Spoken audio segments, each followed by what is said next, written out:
Commençons par examiner le fonctionnement des requêtes natives, parce que d'une certaine façon, ce sont les plus simples.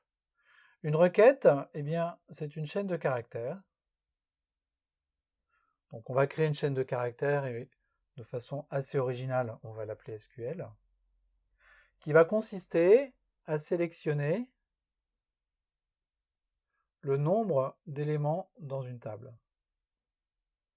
Count de étoiles, que je vais appeler count, from, par exemple, une table qui s'appelle mère. Ça, c'est une requête SQL, sa syntaxe est correcte, et je vais pouvoir l'exécuter sur ma base de données. Pour lancer cette requête sur la base de données, je passe par l'objet Entity Manager.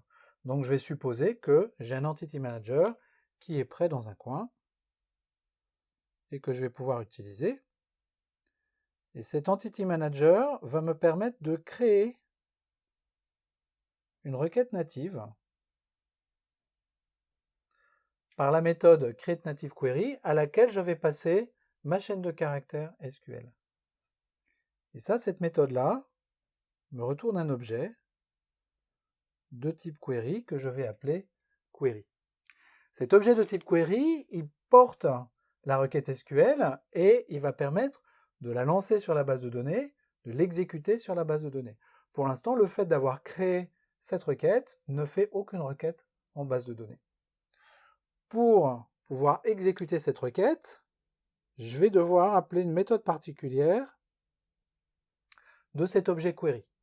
Alors j'ai plusieurs méthodes pour lancer mes requêtes. Ici, je suis dans un cas très simple où je sais que le résultat de cette requête, c'est juste un entier. J'ai juste une ligne dans mon résultat de requête et dans cette ligne, je n'ai qu'un élément. Donc la méthode adaptée pour lancer cette requête, c'est la méthode getSingleResult. Et cette méthode getSingleResult, il faut comprendre qu'en fait, elle peut retourner n'importe quel type d'élément. Là, mon élément count, ça va manifestement être un élément entier.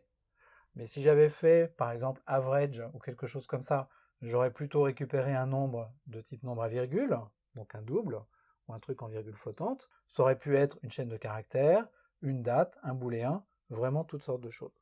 Donc cette méthode query, en fait, me retourne un object que je vais appeler result, et qui en l'occurrence va prendre un type entier.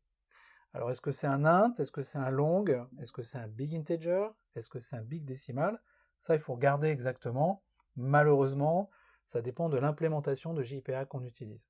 On n'a pas exactement les mêmes types retournés, suivant qu'on utilise Hibernate, EclipseInk ou encore autre chose. Et une fois que j'ai cet objet result, cet objet result, il va porter la valeur de count. Donc je vais pouvoir l'exploiter dans mon application comme je veux. Donc on voit que pour lancer une requête avec JPA, j'ai en fait 3 étapes. Premièrement, définition de la requête.